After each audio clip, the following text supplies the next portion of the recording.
After reading a number of other people's salvia experiences, and speaking to a friend who had an experience similar to mine, I've decided I need to make an account of what happened to me. I awoke very hungover on New Year's Day in my friend's apartment. I wanted to smoke some marijuana to ease my queasiness. I began searching the apartment for my weed, but to no avail. I checked my pockets several times, I couldn't find it anywhere, but I wanted to smoke something and remembered I had bought my friend, Tom, some 20x Salvia divinorum for Christmas. I asked him if I could load a bowl, and he told me to go ahead. I had only had a very limited experience with salvia in the past. My freshman year of college I had tried something called salvia nervosa. I expected some mild hallucinations, but what happened next has changed my entire life. I loaded a very full bowl, hyperventilated for a while, and then burned the whole thing down in one massive hit. I held it for as long as I could. I calmly set down the pipe and lighter, and when I could hold my breath no longer, I exhaled. My friends had been discussing how to remove jello shot stains from the walls, and how they would need to go and buy some cleaner. Go? What do you mean go? The idea of somebody leaving suddenly became hilarious. Then I remember saying out loud, oh, shit. The entire universe was ripped upward, back, and to the left. Except that these directions became meaningless in that same instant. I was rocketed outward, and was no longer a part of the third dimension at all. My friends tell me this is what happened. I fell to the left, crashing into a sliding glass door. I immediately jumped back to my feet and exclaimed, the monkey stole my backpack, and sprinted from the room. Then, just as fast as I'd left, I came back and sprinted outside, where I stood drooling and slurring. This is what I remember. Distance ceased to exist. I was in a place made entirely of light, where everything that had ever existed dwelled together in harmony. I existed because I needed to exist. I was a vital turning point, a gear within a much larger gear. A self-aware, decision-making entity that took what was given to it and supplied a reaction. I felt as if I had returned home. My friends, family, everyone was there with me. I spent an eternity there. I had always been there, and I will always remain there. Reality was completely deconstructed, revealing itself as an elaborate hoax. Everyone is in on the joke, but only our heavenly avatars get it. On this plane, nobody can remember what's going on because we're distracted by reality. We don't get the joke until we die. They spoke to me. They told me that I was in heaven, and for a single moment I felt that I had the option to stay. I chose to return, whatever that meant, because I had no recollection of where I had come from. They told me that I would be able to remember where I had been because of the ad medication, Wellbutrin, that I was taking. The reaction of the chemicals would allow me to retain the memory. I would later read that nobody has ever been able to remember what happens in stage 6 of the salvia trip. Era would note, while many people experience memory loss during strong salvia experiences, many do retain partial or full memory. They told me that this was the day that I experienced heaven. It had always happened that way, and would always continue to happen that way. They told me that people wouldn't believe me, and that I needed to pursue music because when I play the piano, people will listen to me. Then I became aware that I was returning. My soul had stretched as far from reality as it could possibly go, and was now being forcibly pulled back. It was very uncomfortable. I wanted to stay, I was happy there. I had to be reintroduced to third-dimensional reality. The entities talked me through it step by step. I learned about distance, time, solid objects, my own body, other forms of life, language, and finally sex. The entities then inhabited the bodies of my friends, because those were the forms closest in proximity to me at the time. Everyone even left the room at one point to demonstrate that they weren't actually going anywhere, and that I had to understand this to overcome that feeling of loneliness. See? Even though you can't see me, I'm still here. I had been having a conversation with the entities in my mind, though my friends on this plane of existence had no idea that they were giving me instructions, they were merely joking around. My friend said, "It's alright Eric, you just smoked some salvia." This was hilarious to me. Yes, that is what appeared to happen, but nothing is actually happening, so while it appears that I am doing a drug, I had only unlocked a part of my consciousness that had been there all along. My only verbal remarks were, "Please tell me that remote controls still exist." And finally, so there is a reason I like the show Lost. Lost being, in my opinion, the densest source of philosophical information, therefore while everything else continued to become generalized, Lost reached a plateau. As I continued to become accustomed to the third dimension, the things that my friends said became less and less specific, until they were speaking the primal, silly language that we call verbal communication. When I was fully aware that I had returned, I climbed under a blanket and stayed there for an hour, just hoping either to return to heaven, or to become sober because the feeling that I was left with was almost unbearable. Later I would find the weed in my pocket, where it had not been previously. I must have remembered where it was when I took the hit. A friend of mine also interpreted what I meant by the monkey stole my backpack. The monkey represents the animal part of our being, and the backpack represents the burden that comes with it, or the ego. When I smoked the salvia, I was liberated from both of those things. The next day I had my first conversation with the universe outside of the salvia trip. We were watching a movie, and the same thing began to happen. The combination of every remark, every action, every sound, was involuntarily answering a question in my head and leading me to the next question, which would then be immediately answered. I had never been more scared in my entire life. This happens somewhat frequently now, especially when I am very high on weed, but occasionally when I am not high at all. Everything begins to stretch to infinity, and time begins to move backwards. As if we weren't advancing through time, but rather time was counting down to something, and what we are experiencing are instructions to guide us toward heaven. This happens most frequently for some reason when I look into the eyes of animals, especially canines. Every once in a while an entity will step in and redirect me when I'm about to make a wrong decision. I become aware of the entities especially when I close my eyes, or when I am in a different room from their third-dimensional counterpart. The things that people say, even though they are unaware of it here, their avatars are speaking to me. I have developed the ability to read the world to an extent. I can tell things are going to happen before they happen, and have even predicted a roulette game. Tom, bet on 18 and you will win. He did, and he won. Every time I smoke Salvia divinorum now, it hardly takes any at all to affect me anymore. I will reach a certain level of awareness that triggers a memory. Oh, that's what happens, I'll say, and every time I feel myself drawing closer to death, or to ascension, whichever you prefer. Unfortunately the thing that happens is something that almost cannot be spoken of, let alone verbally recalled in its entirety. The idea is laughable. I know that the next time I do it might be my last. I believe I have been shown my own death, and all I can say is I believe that Salvia divinorum is the way to heaven.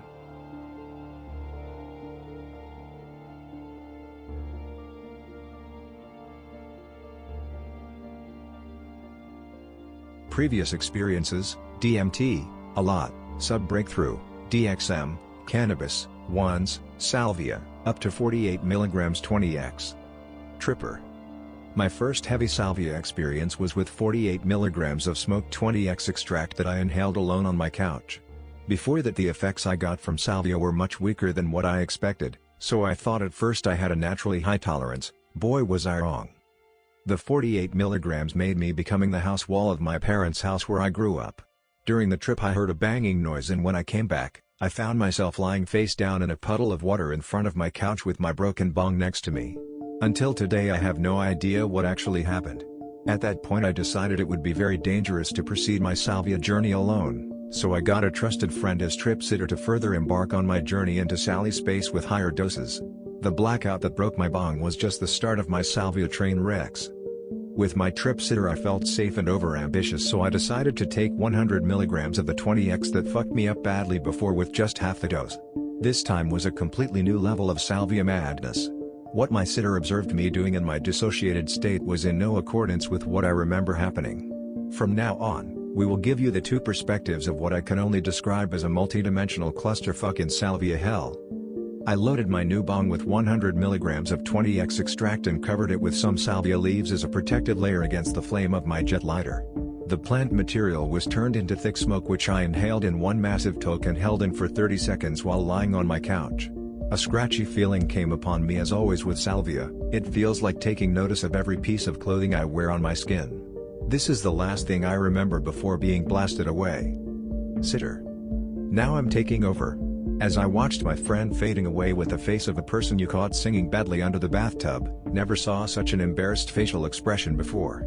After I thought everything would be alright and he would just enjoy his trip on the couch, I started to care about other things, checking my phone. Being completely unaware of what could possibly happen, he shoots up from the couch after maybe 1 minute. He started shivering and calling my name out loud, so I ran to him to calm him down. Instead of me controlling the scenery, he grabbed my hands as tightly as he could.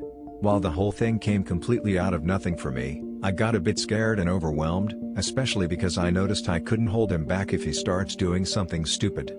His cold, sweaty hands seemed to be an indication of the fear he experienced, which was also evident from his facial expression. He looked at me like a frightened deer with empty eyes. Tripper. The first thing I can recall from during the trip was the very familiar Salvia feeling of having fucked something up. I get this impression on Salvia every time, and it is the unpleasant feeling of something being wrong and caused by a bad decision on my part, but without a concrete idea of what exactly went wrong. It just feels like I should not be in this world, in this situation, at all. I was in a new reality. The problem is I did not notice I was tripping at all. What I felt and saw was my new reality, or better, just reality. I completely forgot where I was or what the normal world looked like. Also, I did not care because this was now all I ever knew and I couldn't get out. But what was this world exactly? It is very hard to describe. As always with Salvia, for me it brings up memories of my childhood. This trip in particular, I found myself in my parents' living room, but not as a child or even a person. Instead, I was the living room cabinet that my parents own. To be clear, I was not inside the cabinet. I genuinely was a piece of furniture experiencing the world from this wooden perspective. It looked like all of existence was unfolding from the surface of this wooden cabinet out of my childhood memories. Sitter. While he felt like wooden furniture, his movements weren't as immobilized as such a piece of hardwood should be. After holding my hand for a short period of time, he decided that this wasn't enough, so his arms started to embrace my body as he pressed his head against my torso. I tried to convince him everything would be alright, but my words didn't reach the place he dissociated to. I hoped he would not stand up but just sit there in my arms until the peak of the trip was over. Of course, he did not. Definitely not. He pulled on me as he tried to stand up, babbling unrecognizable words I have never heard before. But prepare, this journey continues getting stranger. Not realizing that he couldn't stand alone, he was still leaning with his whole body weight against me. His body tried to reach the door of his home. Knowing that bad things could happen if he leaves his apartment, I feared the fact that he was easily able to overpower me if he wanted to. Panicking and not knowing what to do, I tried to talk to him and hold his arm as firmly as I was able to while taking care of him not falling over.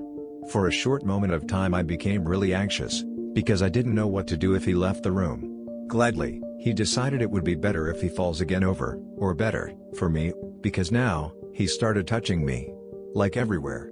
To be honest, never ever before was my butt touched so gently as his hands tried to move under my trousers. He didn't manage to get his hands into there, so he started pulling up my jeans by grabbing my belt loops and jumping up with me, pulling my trousers up. Sure, this wasn't my trip, but it was definitely the strangest and most homoerotic thing I ever experienced. Slowly but surely, his grip started to loosen and he didn't refuse to take a seat anymore. As he lied down and closed his frightened eyes, I thought he would begin to come back. Right after he positioned himself comfortably on the couch, the exclamation "My sister wants some of this" as well tore the air asunder. I am sure she won't. It looked like the trip was over, because he seemed almost like he slept. I tried to ask if everything was alright. You guessed it, it wasn't. From the outside perspective, the trip just started to change. Tripper. As I dwelled in this other, uncanny but at the same time very familiar world of my parents' living room furniture, I remember having flashes of other scenes unfolding out of surfaces in my Salvia dream. These scenes involved my trip sitter and me basically hugging, while at the same time grabbing things. One thing I remember my hands touching must have been a belt attached to a pair of jeans worn by someone. I found this very confusing since it's not something that is typically part of a wooden cabinet's existence. Nevertheless, I intuitively grabbed this belt firmly, because for some reason I felt compelled to grab something. After I noticed what I just did, I put two and two together and thought HMN. In which situation is it okay to do this? It could well be that you just did something quite silly and embarrassing to your trip sitter. Later he told me that he did not even wear a belt that day. With these glimpses of the outside world, I noticed for the first time during this trip that what I thought is reality, may not actually be real after all. I felt very confused and out of me. Out of all surfaces of objects or walls, real or imagined, a myriad of realities started to unfold like out of a slowly turning never-ending flipbook. The really confusing part was, that I really had problems to identify myself in this all-encompassing contraption which was spitting out dimensions out of every surface I looked at or touched.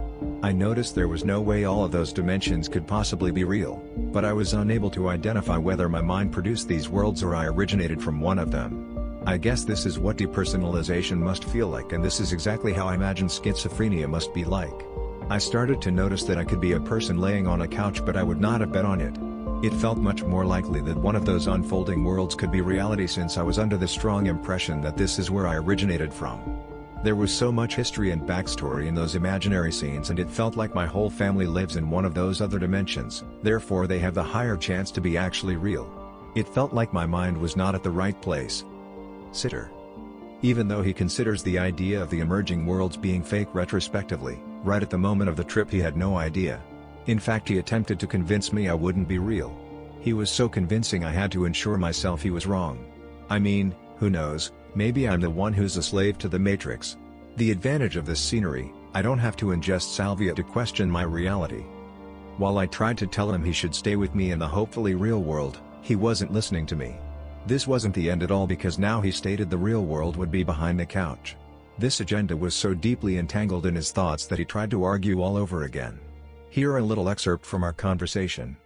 Tripper. You're sure you are in the real world? I mean, my parents, behind the couch. Sitter.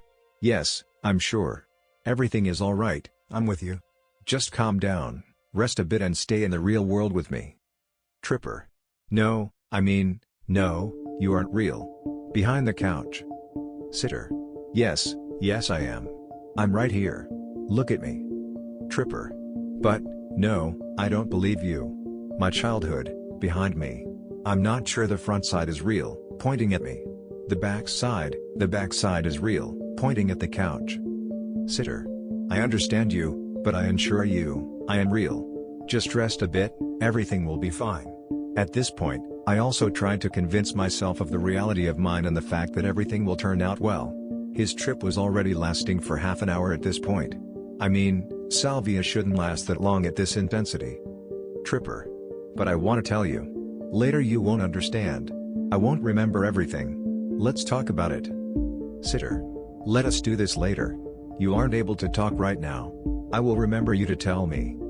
Tripper. Really? Well, maybe then, but no, He starts to drift away again. Tripper. When I thought the trip was ending, I noticed that I suffered from total derealization. This whole trip can only be described as a multidimensional clusterfuck. I was confused and overwhelmed by the alternative realities presented to me and my inability to recognize the real reality. I was absolutely convinced the real world originated from the inside of my couch, and what I could see is not the real world but one of those hallucinated alternative realities. I lost the concept of self. My usual understanding of reality is the following: my mind is the thing that processes perception and creates reality in my brain. I totally forgot this concept and only slowly regained that insight. It was much more plausible that all of reality, including my mind, is actually inside the couch. When I started to explain this "my couch is the origin of reality" concept to my trip sitter, I noticed how weird and crazy all of this sounds when articulated, but in my thoughts it felt absolutely sound. It took over 40 minutes from smoking the extract until I felt somewhat confident in my evaluation of what is real and what was induced by salvia. The experience haunted me at night again in my dreams, and when I woke up, I felt as if I just relived the salvia madness. I felt confused and a bit anxious in the morning, but I'm sure my grasp of reality had come back and I did not suffer permanent derealization. However, the salvia experience is so intense and reality-shattering that I'm a bit worried to further explore salvia. The derealization is so strong for me, it feels like I could get stuck in the trip and permanently lose my mind. Still, the next morning when I left the house, I experienced a great feeling of satisfaction and gratitude to be alive and exist in this world, since it is my favorite reality.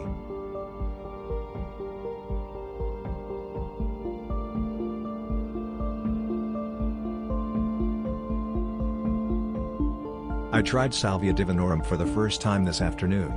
It was without a doubt the strangest, most utterly alien experience of my life. It was briefly frightening, but not terrifying. I learned about salvia from an AP story in the newspaper, of all places. I was amazed such a potent hallucinogen was legally available. I did a fair amount of internet research, mainly to determine its safety. I then ordered 2 grams of 20x standardized extract, which arrived a week ago. Today I summoned the courage to try it. Not having a pipe handy, and wanting to start cautiously, I put a small wad of extract between my cheek and gum. I was alone in the house, and yes, I knew I should have a sitter, but that wasn't an option.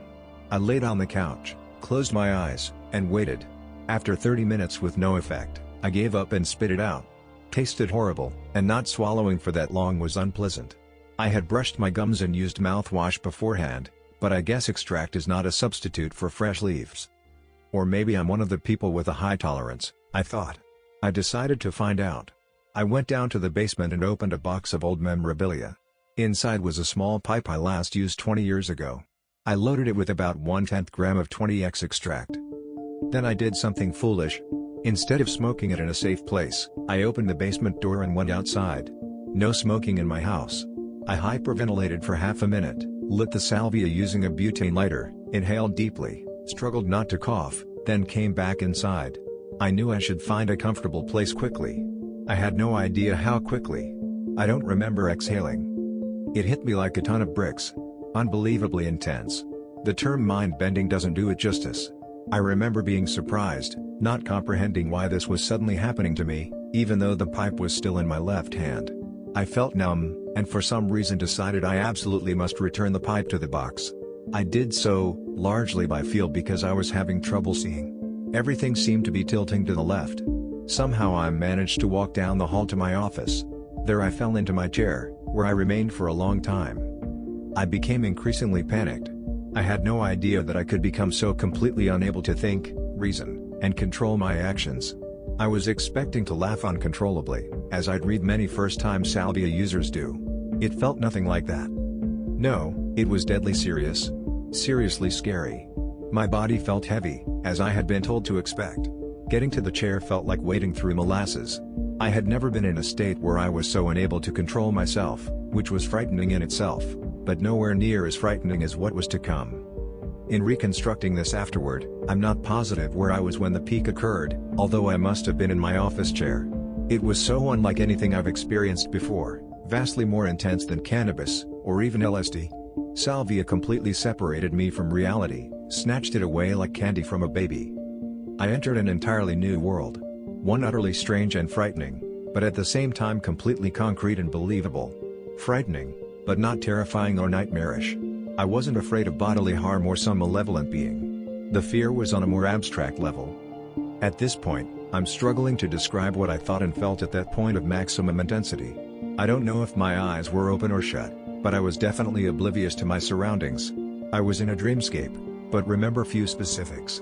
I'm not sure I could have recalled my name at that point if I had tried. But all of this was insignificant compared to the realization that was to follow. Quite simply, I didn't know who I was. My sense of self was gone. I had an abrupt realization with absolute certainty that my entire past life was an illusion, that it had never been real, that I had emerged to some frightening new reality. There was an endless wall to my right. I felt my old reality was everything left of the wall. Somehow I became a door in the wall.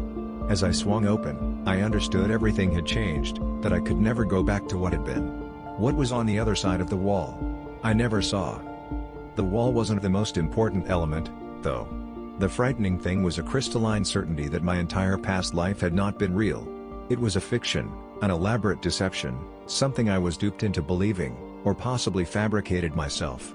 I briefly felt the presence of other people observing and judging me. Above all, there was an overwhelming sense of permanence and finality, that my life as I knew it was gone, vanished, maybe it never really existed. Fear was accompanied by feelings of guilt and dread, that somehow I had deceived everyone throughout my life. Now the game was up, and the consequences were ominous. I had no idea what lay ahead, there was only a yawning chasm of uncertainty and nothingness. Not death, but perhaps something worse, where I had never existed at all. I thought to myself, what have I done? What have I done? There were two separate waves in the experience. The first was the most intense, and as my fear grew, I struggled to remember who I was, tried desperately to return to reality.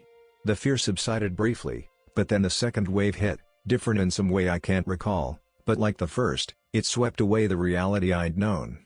It reminded me of scuba diving in a strong current, holding onto the anchor line with both hands, lest I be swept away. I've neglected to tell you about myself. I'm 48, a software developer, married to a lovely woman, no kids. I'm mostly an upbeat, optimistic, and rational person. I'm not spiritual or religious. I haven't had a terrifying nightmare in 10 years. I'm interested in all fields of science and technology, and I guess curiosity is what led me to explore salvia. I used to enjoy cannabis, but stopped 20 years ago because I found it killed motivation. I tried LSD twice in college, pleasant but not intense trips. Never tried other drugs. I was not using any other drugs at the time of this experience. Still in my office chair, I slowly began to come out of it. I opened my eyes, if they were actually closed before, and noticed the desk clock said 3:24 p.m. I regret that I failed to note the time I inhaled. I'm guessing it was only a few minutes earlier. Still shaken by the intensity of the experience, I worked at returning to reality. I read the title of a book on my desk, and was relieved that I comprehended the subject. Sadly, much of my experience was spent feeling paranoid, worried how out of it I was, wondering when I would return to rationality. I kept telling myself I was safe in my home, no one would come by, this was not illegal, reality was still intact, and I would soon be thinking clearly again. It's ironic. For the first time in my life, I finally achieved escape velocity from reality. And then all I wanted was to return. After a while I very carefully made my way upstairs, laid down on the couch, closed my eyes and thought about the experience, which as it turned out was not quite over. I looked for subtle visuals, but there were none. However, there was still an intense feeling of strangeness, the kind of sensation I craved as an adolescent reading science fiction. Then followed a period of recalling various thoughts and scenes from my childhood. Many were structured around places, scenes in my neighborhood, but most were non-visual, feelings, patterns of thought, and, for want of a better word, classifications of experience and reality. Strange, emotional, irrational classifications that I immediately recognized with fondness. Familiar, and often silly, ways I would organize and categorize things in my mind long ago. I wonder if this was truly the way I experienced the world in early childhood, or simply a nostalgic illusion? Regardless, this part of the experience was the most pleasant, a visit to the basement of my mind. After a while I checked the time. About 45 minutes had passed since the experience began. I got up, washed my face, looked in the mirror. I felt completely normal and seemed to be thinking clearly, although I was left with a vaguely disturbed feeling, one that haunted me the rest of the day. Will I try Salvia again? Probably, but I don't know when. Possibly with a lower dose. Definitely with a sitter next time. Salvia is so radically different from other drugs I've tried. I'm not sure I want to totally escape reality again. It was frightening, not fun.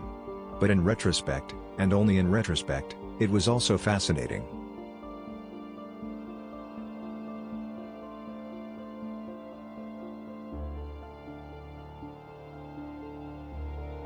One day, 2 crossings. I am nothing if not persistent, and have been granted a rare gift, one entire weekday alone with no other duties or obligations and with no probability of interruptions. And so following weeks of lengthy contemplation I decided to once again go back to do what I said I never would again in my previous era would post the Hellraiser leaf, taking the Lady D in excessive amounts. Recklessly unheeding my own advice until finally re-experiencing the most unforgettable reminiscences. No words can accurately express the feeling that overtakes you beyond the 20 seconds mark into a lung-deep inhalation of 1020x salvia. The clockwork point where you try to resist that momentary "oh please I decided I don't wanna go." Panic and feel the initial tug that tells you it's too damned late, that for better or, much, worse, you're in for a great adventure. And what follows is probably as pleasant an experience as salvia is ever going to get. Backgrounds and wayward thoughts. Quickly summing up from my previous post. I'm 47 years old, have 2 master's degrees and MA, fully ordained, Rinzai Zen Buddhist, with over 20 years experience in various forms of Eastern and Vipassana meditation as well as being a meditation instructor and lecturer. For over 2 years I also worked as a hospice volunteer, which resulted in numerous nights of 5 to 8 hour sits with the Buddhist, dying, those of a fortitude requiring not so much a consoling ear as a brief sharing of one-on-one explorations and atonement, to the extent that that is even possible. The Buddhist group I belonged to were not happy when without too much difficulty they discovered my infatuation with the diviner's leaf. Nevertheless, I am still scheduled for further ordination later this year. As I tirelessly explained, it is my profound respect for the plant, its meditation gifts and shamanic introspective that drove me almost weekly into her arms. My past entheogen use, 20 years past before recently taking up salvia, included mushrooms, DMT, ayahuasca, and a lot of LSD. As I said, I am nothing if not persistent. The following is my reported 14th attempt with the sage. The first 2 proving to be among the most horrific experiences of my life, the very first so outlandishly nightmarish that I still at times pause and find myself wondering how my sleeping hours are not chronically plagued with unrelenting psychotic reminiscences. My other 11 attempts have either been uneventful, purely gravity-driven, Or I simply came to with shortness of breath, intense sweating and 90% amnesia. All told, I feel I have a real brain affinity for the leaf, and find it strange that these amnesiac episodes occurred with smaller extract amounts, and not with the first two that contained level 5 to 6 dosages. I was determined to come to terms with the lady. After tortured deliberation, I was willing to once again throw myself at her feet in the hopes of finally having a spiritual experience, and though never expecting profound, at least a moderately pleasant one. I felt for my first 2 voyages I had more than deserved at least that. I had more than paid my dues. All that week in my mind I would internally beseech and implore the plant that maybe this time she would perceive the sincerity in my heart and have pity. She was to answer my prayers, in a rather sardonic manner at first, for it seemed in retrospect she still believed I had some humility to acquire in accessing her kingdom. We may all, in the course of our lives, eventually get what we wish for, but with Salvia, as you will very soon see, it is hardly ever the way you expect it, and in most cases probably deserve. We are our own set and setting. I did not have the extravagance of the Zen hermitage this time out, and my faithful Buddhist friend and sitter Richard is in NY doing botany research. So I chose my mother's cold, dark, stone-layered basement, creepy as hell but nonetheless an ideal place. I had spent almost every day of my late adolescence bodybuilding among my father's scattered tools and massive workbenches, so for me it was a very familiar and comfortable setting. It also served as my old music studio during the mid-late 80s, where I did most of my goth/industrial sound work, so for all intensive purposes the place was like my second home. Reassessing my dosages for my first attempt months back, I would start with 4 droppers of emerald essence tincture, this time once again undiluted. Burns like a mother, but I just cannot be bothered with the hot water measuring, dual eyedroppers, etc. etc. It's all I can do to try to hold the shit in my mouth, smoke, and get the whole rest of the process somewhat accurate, while all the time dealing with the ever-present extreme nervous tension. I would follow this by, hopefully, clearing an entire 0.2 gram cone of 10x in one try through my favorite ice twist bong on top of a half leaf of Hawaiian Premium. I knew a second attempted hit after this would be extremely doubtful, but just in case, I always had my wooden 2-chambered pipe as a backup and some extract, although what I packed here should be plenty, and I had no real intention at the time of using anything more the first attempt out. Richard would say I was more than ready. I couldn't wait to call him when this little adventure was over, as long as it went as planned. So I would have an entire morning until late afternoon totally alone in my mother's shadowy basement, where not only did she live alone, but was visiting my aunt who lived over an hour's drive away. It was 9 a.m., the basement was practically soundproof and the neighborhood quiet. All in the nearby vicinity were either at work, in school, or just gone. Perfect. Lacking the luxury of Richard the Warrior's presence with me this time out, I reached into my trusty Salvia knapsack and pull out the Home Depot bag where my new sitter lie patiently waiting, 75 feet of newly purchased 3mm thick yellow plastic rope. I would wrap myself securely around the steel main beam in the basement center, consecutively looping the rope around twice and then tying 5 loose knots continuously until I reached the end. I'd make the rope loose enough so that I could sit somewhat comfortably in a half-lotus position, even on a cement floor, but secure enough where I was going nowhere fast except to be able to swivel around to reach my knapsack if needed. With the poor lighting down here, this tedious process would take a good 10 minutes at least to undo in a lucid state, never mind in a churning, Salvia mind swirl, and that way in case I happened to completely freak out and tried to untie myself, the experience would be over long before I managed to break free and create rambunctious havoc roaming around my mother's house. Doubtlessly totally unnecessary, as I figured I'd probably be close to comatose anyway. This time I also decided to once again wear only my black Zen robe and sit on a thick throw cushion I happened across in an upstairs bedroom folded up snug against the main beam. Did I actually think utilizing religious overtones and gowning up would have made a difference?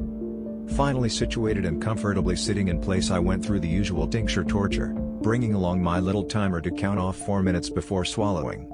And so with only a 100-watt fluorescent bulb far behind me as the only external light source, I hit the torch, whose dim glow dances at the walls with an almost conjuring effect, the imminent, beckoning realm at once and always frightening and exhilarating.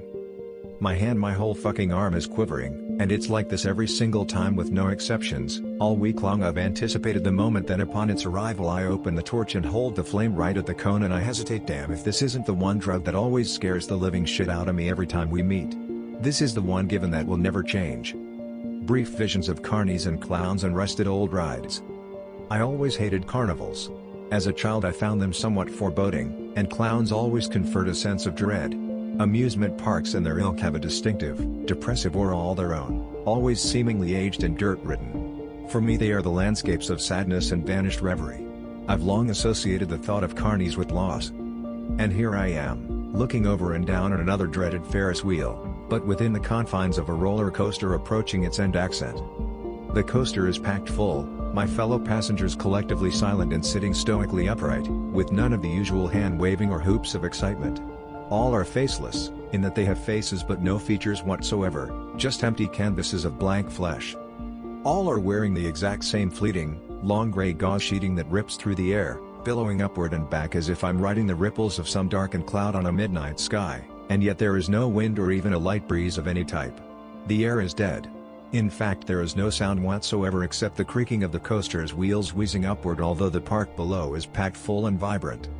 I look at the passenger next to me, who is in turn looking at me silently and without expression, like she is expecting me to say something. I say she as it has breasts plainly visible beneath the gauze. The coaster slows at the very top, and I am now hesitant, never having enjoyed coasters all that much, and, more importantly, right now I am still conscious of being under Salvia's influence and in turn know this will be anything but your run-of-the-mill roller coaster descent.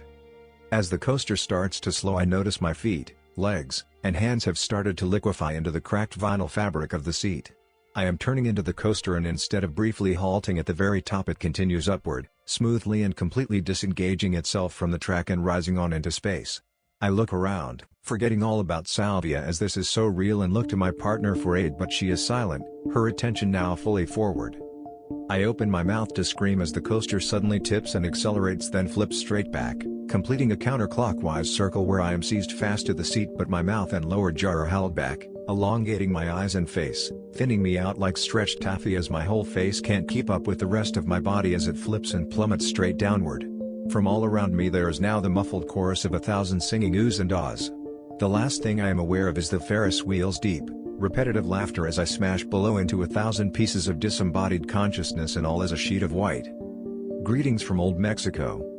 I'm staring straight into an expansive sky of white porcelain. Naked, and stumbling forward in the middle of a jungle road, deep gray piney knots of gnarled foliage to either side of me, and it's also very familiar. The overgrowth so thick I couldn't venture past a foot of it without ripping myself open on bent, sharpened branches poking out like gray ribs. It's like this all over the Yucatan jungles. Then it hits me. Our last 2 summers' family vacations. The road I'm on heads towards the Mayan ruins of Tulum. And suddenly I'm surrounded by people, throngs of people everywhere, a materialized column of thousands sauntering and stumbling forward and past me in this blistering heat with seemingly grim determination. Most are fanning themselves with what looks like large rolled-up leaves. In their resolve they hardly give Mr. Naked a glance. I look around. It's gotta be at least 11 and I am pouring sweat, but my attention is momentarily riveted to the trees on either side of me.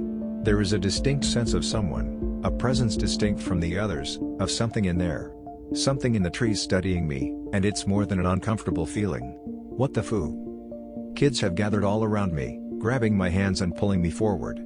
Unlike many of the others, they're running all around with animated enthusiasm. A few point at my crotch and giggle. Rather than embarrassment, I don't give this a second thought, my only objective trying to keep up with them, but this heat is sapping my energy. I'm exhausted, like I was walking in this oven for days on end. Vamanos papa, 2 little Mexican boys laugh good-naturedly. Papa? Ven aca hombre. 2 ancient women, squat and dressed entirely in black, rush up and accost me, pushing the kids aside, grabbing my arms from each side and propelling me forward with surprising strength as we are literally soaring vertically inches off the ground past the innumerable single couples, tour groups and packs of solitary native children. And there are others, cartoon-like figures resembling huge, plastic parade floats hovering flacidly or bobbing up and down, heads above the rest of this moving wall of humanity, grinning stupidly at me as I fly by. Among the many packs of children, they remind me of dejected dolls being tossed about in the air before discarded to some dusty playroom's corner. One character with a head like a carrot and dressed in a long yellow tailcoat with an oversized bowler hat stops as I pass by, tips his hat to me while bowing from the waist to the very ground. Upon raising, he replaces the hat with an exaggerated, dandied flourish and points past me, redirecting my attention to whatever the collective goal is that lies ahead. And then she appeared from beyond the imposingly thick tree line. Vast and ancient, in only a tattered green-gold shawl, she is androgynous with skin glistening black as night. Arms pressed tightly to her sides, her hands are empty and bent arthritically upward at the wrists, resembling long talons curling into half circles. Her hair was set straight up into a broad, twisting coiffure. And with her head thrown back she stares down over the crowd, scanning them like some impatient goddess. Regal and omnipotent among her minions, she looked like a midnight, polarized version of Queen Nefertiti. She was well over 8 feet tall yet so stick-thin she couldn't have weighed more than 90 pounds, but this woman, this creature, could easily rend me to shreds and hand the strips back piecemeal. I must be out of my fucking mind, not being able to tear my eyes from her. To say she was a vision of abject fright would be the ultimate understatement, although she stood stock still in a totally non-threatening manner. She seemed almost bored as she perused the crowd, not bothering to give me even a cursory glance. We have reached a clearing, my 2 guides immaterializing from my side, which causes me to drop unceremoniously to the ground in the center of a large tree-studded clearing. If there is any further doubt as to where I am, it disappears as I rise and am once again facing the pyramid ruins of Chichen Itza. Chichen Itza. No way am I getting near that again. Never having ever suffered vertigo in my life until last summer is when I climbed to the top. I was overwhelmed by a mental terror I never dreamed experiencing. Luckily there was a fist-thick man-made rope on its eastern side for the benefit of petrified tourists like myself. I went down all 91 steps sliding on my ass and thanking Buddha for delivering me to solid ground. My bones and brain spared a likely flesh-crushing tumble down the awkward, crumbling 10-high stone steps, snowballing all that would have lain in my path. Looking around and straight ahead, I had to keep reminding myself I was on a drug. And salvia or no salvia, Chichen Itza lies before me once again. So damned real and overwhelming that after a while reminding myself of anything was making no difference whatsoever, threatening me once again with its prehistoric, colossal height. Timeless and inviting. No fucking way. Stopping right here and whatever happens, happens. The crowd has now converged, and we are encircled by what must be 1,000 separate black-cloaked antediluvian beings, both male and female and all chanting the same mantra that resembles the TMO intonation but in this case sounds more like a guttural version of we. Chorused in grand unison in a cadence so low it makes the very earth rumble. If I ever witnessed the physical definition of crowd-induced ritual, this is it. And she has returned, this harsh queen oblivious somehow to all eyes but mine, and this time she stares and points directly at me, her face a mask of loath impatience. The wheeze are growing in volume and now the entire crowd has joined in sync. All are standing stock still in place as the queen advances toward me with hardened resolve, muttering something with machine gun rapidity, her outstretched right arm rising toward the sky, toward the top of the pyramid.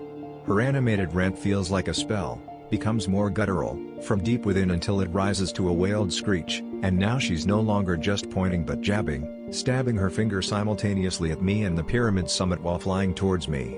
I am overwhelmed, personalizing her as the embodiment of every daunting, wrathful incarnation I have ever feared. As she's almost on me, all I can do is supplicate and fall to my knees in cowed dread, hoping against hope that she has some inkling of the age-old custom of mercy. I huddled myself as best I could into a ball and covered my head exactly like some terrified child who at night thinks if they keep the blanket pulled up over their heads the boogeyman will remain at bay. Not since my first Salvia trip have I been so shitlessly petrified. Meet you in Morocco? Aboulé boulé.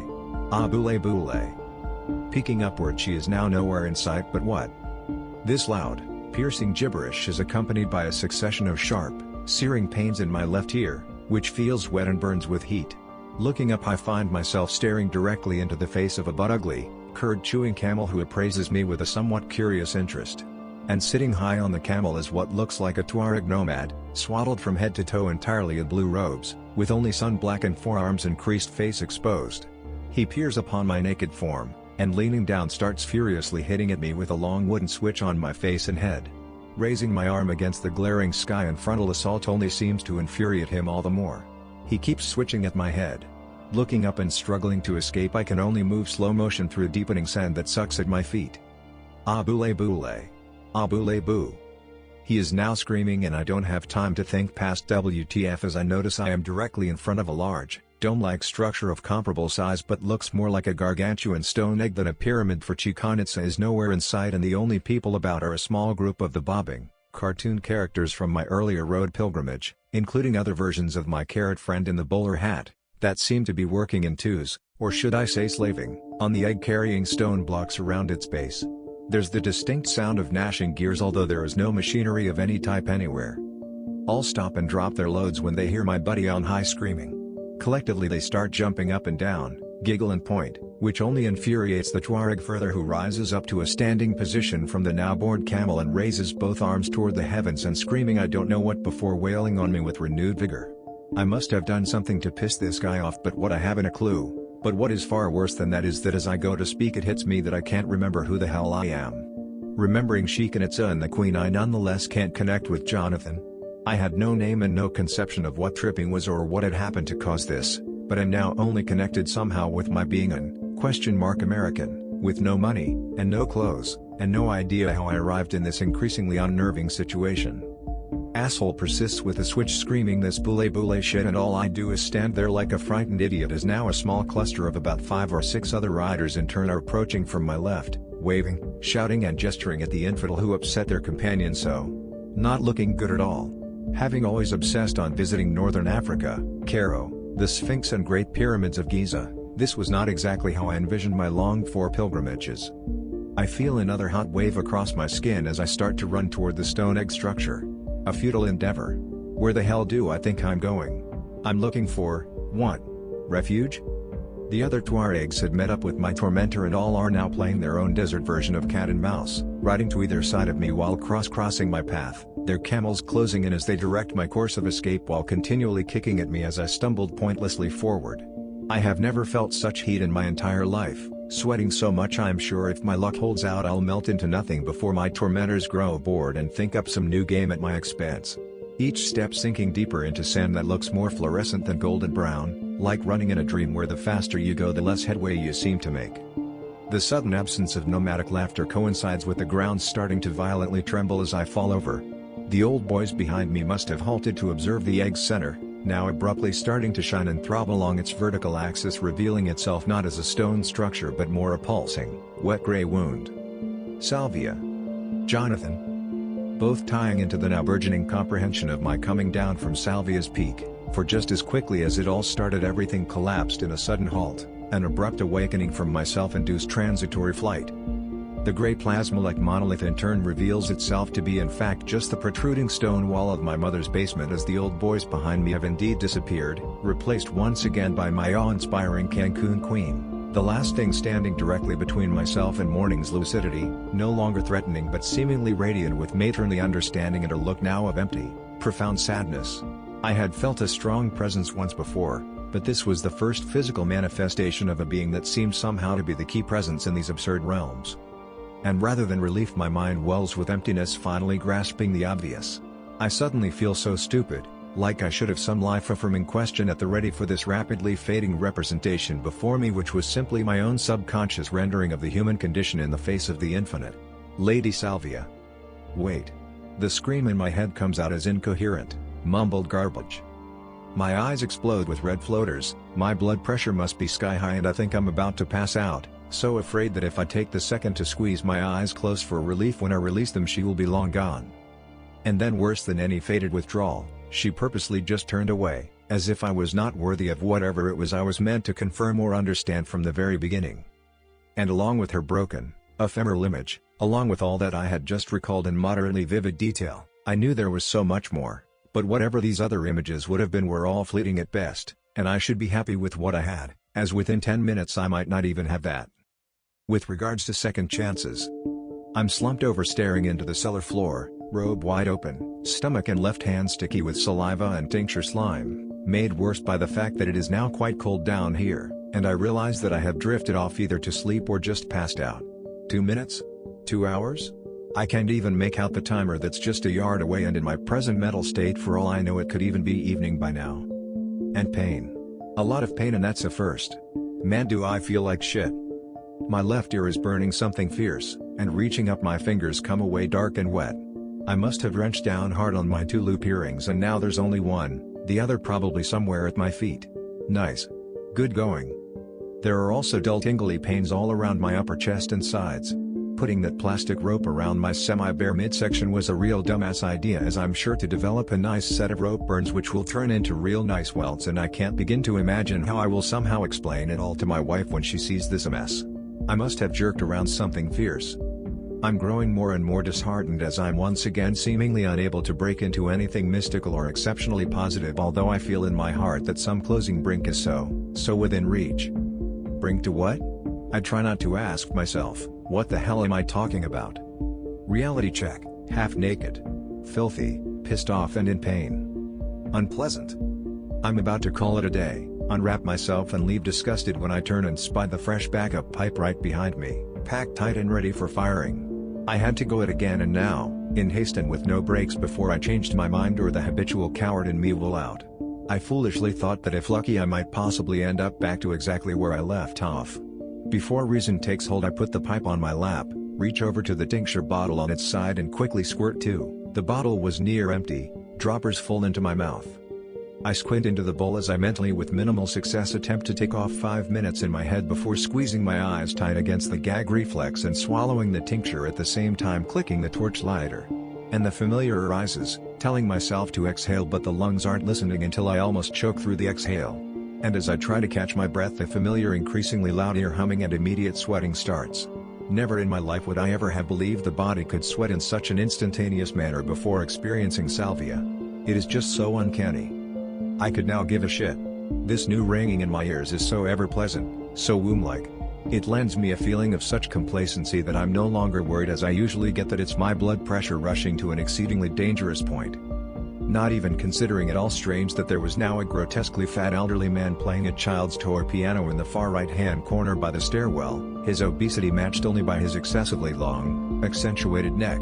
I found it far stranger that there were no sounds emanating from the little piano considering that the notes were plainly visible rising from its keys. This fat giraffe man is singing. I guess you'd call it singing but it's more like a drawn-out, softly pensive lament. Aloo. Loo, aloo. Hey! Yes you. Who the hell let you in here? I catch myself, maybe he is a guest who is staying over. I don't want to anger the guy or worse hurt his feelings and suddenly hate myself for swearing at him. I can be such an asshole, damn it. Hey! Did you come for Mary? Are you a friend of my mom's? I feel really bad that I keep yelling but this swooshing rush in my ears is growing louder by the minute and my long string of frustrated shouts continued unanswered and ignored. He just keeps up this weeping, wailing cry song and weaving his head back and forth. And then they appeared. The salvia launched like no other. There were 4 of them. A-rink. A dink-a-dink. A rink-a-dink. A dink-a-doo. O-rink. A rink-a-dink. A dink-a-doo. The facing wall came alive with an emerging, pale white spotlight illuminating a string of dancers standing dead still until bursting out in unison with that ridiculous Jimmy Durant jingle. Their ludicrous choiring seemed to rise up and engulf my mind, churning my thoughts and growing so loud I threw both palms over my ears but their siren wailing only grew to a pitch so voluminous I feared my head would explode. They were lined up in flawless unison, not like 4 dancers would line up as one in perfect sync, but more like those scissor and paper cutout dolls kids make, all accordioned out in the exact same manner as their mirrored counterpart. They sported black-tailed dinner jackets with matching stovetop hats and white gloves and shirts with sharpened collars. Each swung walking sticks as they tapped back and forth and side to side, inching their way slowly toward my tied-up prostrated form. They would have looked like 4 comical versions of Mr. Peanut except none had features, only blackness between hat and collar. In fact anything that would have registered as human flesh took on a deeper hue than invisibility, as I could not see the cement wall behind them through their empty faces. As they closed in they stopped singing and started collectively humming the same allo, allo. Exactly like my mother's fat guest in the corner but who was now nowhere in sight. Comical. Stupid. Utterly ludicrous. Words I said out loud to reassure myself were empty, for there was something malevolently unnerving about them. Their leisurely, unhurried approach promised nothing rewarding in the least. All I could think of was I had landed in the middle of some black cabaret, a burlesque act right out of a Joel Peter Witkin photography nightmare. And then I was suddenly jarred and bounced upward right from where I was sitting, literally straight up off the whole cushion and a soft voice mellowed in my ear from the left but came across like a loud scream. Hey! Look! At you! In the floor at my side, head thrown back in half beneath the surface with only its throat exposed lies an upper torso and 2 arms that leaned back from the elbows in a reclining position, securing my sitting frame with 2 propped knees bent and supporting my body firm to its center. Materializing upward the face stretched forth and took on the hue of the concrete, as if it were emerging straight up from the gray flooring looking exactly like a face would if it were pressed flat into a stretched balloon. Rising, it was naked and nondescript, save for sag breasts over lean, emaciated ribs and eyes that when open stared blankly not with pupils but with darker, pooled gray centers neither benevolent nor threatening. And it shined like it was wet. A statuesque, gaunt mannequin, come to life rising up from directly below the cellar's surface. With neither knees nor arm movement this phantasm, started to bounce me up and down on her lap, not violently with the intention of discharging me off and onto the floor, just a simple but steady rhythmic up and down, like a parent might roughly tease and bounce a child in play. And then she reached up and around, grabbing the right side of my forehead and back of my neck and gently but with surprising force tugged downward while inching upward, her lips brushing against my left ear as I started to bend over at a physically impossible, sideward angle. In laws of normal physics my hip joints from either side should have snapped as I descended ever downward. Pulling her face up to reach my bent left ear and not externally but from the very center of my subconscious came the softest voice, so unlike the face it originated from, whisper/screaming in my ear but feeling more from my mind center. "Don't be afraid. This won't hurt a bit." Then the tap dancers were upon me. Upon me and inside me, all four with their gloved hands exploring my face and hair, at first rubbing vigorously in swirling motion and then using their fingers to probe into my face, eyes, nose and mouth. The room started to vortex inward as I could no longer see clearly or in any way grasp my bearings, their voices now steadily humming louder and louder with fingers from four pairs of hands in turn vibrating inward, past my skin's surface to the center of my brain, the very absence of any sense of pain creating an experience all the more horrifying. I was at the point of being totally bent sideways in half, with my head and upper body now completely encircled, forced into and through the flesh and bone of my left hip. The rinka-dinks had desisted from my facial rape, replaced now with her working my entire head ever inwards. I'd taken the street expression becoming intimate with my own ass to a whole new level. If I had previously, my first time out, experienced the depth of mental hell, then this was its physical, mirror equivalent. The very cellar where I had spent over 40 years had now become my own private Hieronymus Bosch world. I was gagging and gurgling, struggling to breath through my nose and all that came out was snorts. I thought my eyes were exploding and starting to run down my face onto the floor while all the time she cooed in the most soothing voice making it all the more appalling. And the very last thing I remember hearing before my entire head melted into my hip, I turned into a literal human donut, and the world went mercifully black, was her now gentile, calming, almost inaudible whisper. "There now. There we go. Welcome to the threshold of memories and childhood's end. The butterfly counts not days but moments, and has time enough." Zen proverb. And with no memory whatsoever. I'm centered in some immense antechamber, a darkened hallway where each of the walls support great, oval portraits, each with its own set of candles on either side that offer the only source of illumination. Expanding out endlessly as far as my eye could see, each portrait is identical, covered over completely in black curtains, the only sound a soft rippling, similar to a breeze passing through plastic tarpaulin. A vast museum of infinite ambiguity. The endless hall is filled with hundreds of small children quietly sitting at small kindergarten-type desks silently intent on some kind of test before them. I too am squeezed tightly into a tiny seat constructed for someone 1/3 my stature. Glancing down, my entire body is enwrapped, clothed only in white sheeting. Held fast, it never crosses my mind that I should be in any way apprehensive, only that I need to get up and proceed down into that vast corridor and quickly. Papoda, my voice a booming echo though no one seems to notice or care, my cry only adding to the accentuated silence. She was our live-in mate from very early childhood, when I lived in northern Spain up until the age of 7. She who was as close to the family as if she was a blood relative and practically a second mother to me, someone whose loving memory hasn't passed through my mind in well over? Why would that name blurt out suddenly after all these years? With the myriad of figures surrounding me I feel utterly alone. Unable to move, I don't even attempt to struggle, and just sit there in resigned loneliness and weary, fragile sadness. Fade out. And then a sense of body, but not a human body. Hola Nino. Hola Senora Rosaria. I yell back and attempt to wave but cannot. I know this woman, who has suddenly appeared across the squared, inner courtyard and is hanging wash from her open kitchen window. The entire apartment alcove is suddenly alive with animated conversations as more and more women have appeared, likewise hanging wash, or simply hanging out their respective windows, elbows rested on ledges in anticipation to long mid-morning bouts of gossip.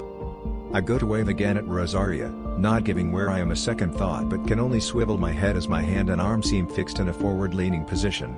I am held fast, and looking down see nothing but the courtyard's 3-story drop. From what I could tell I was part of the window ledge, but crazy as it sounds, and completely unaware of being under a drug's influence, the memorable, Nostalgic sights around me kept any and all feelings of terror and panic well at bay. For I was momentarily stunned at my mind's sudden clarity to these surroundings and unable to fully believe I could actually be back where I have once again found myself in Spain. My childhood Spain as it was, over 40 years earlier. "Here you go, sweetie." I turned at this voice, soft and familiar, and it is my mother stooping over my father, who is at his morning ritual, huddled over his Estadio newspaper and sipping coffee. He gazes lovingly and tiredly at the woman before him as she stoops to kiss him. My parents. So very young. And I am invisible to them.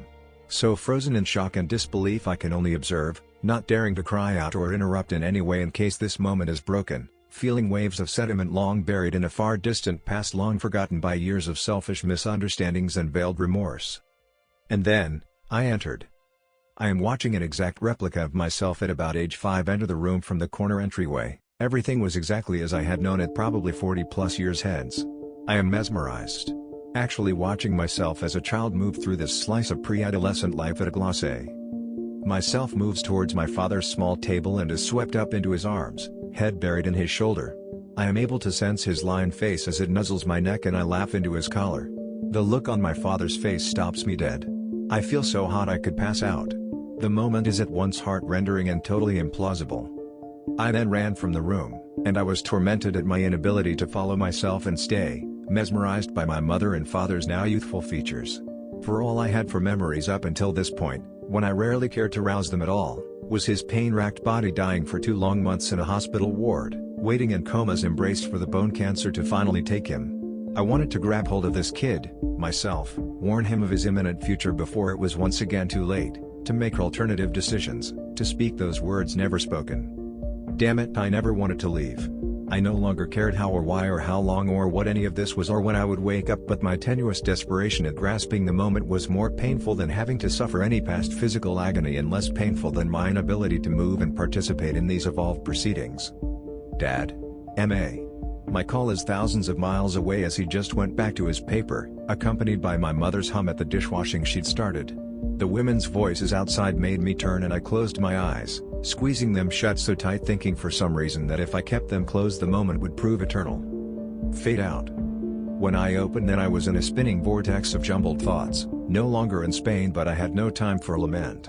I witnessed snippets of a history gone forever, fresh and vibrant as they ragged past me, my father golfing with me by his side, tired and uninterested yet happy just to be his son and included in his treasured pastime.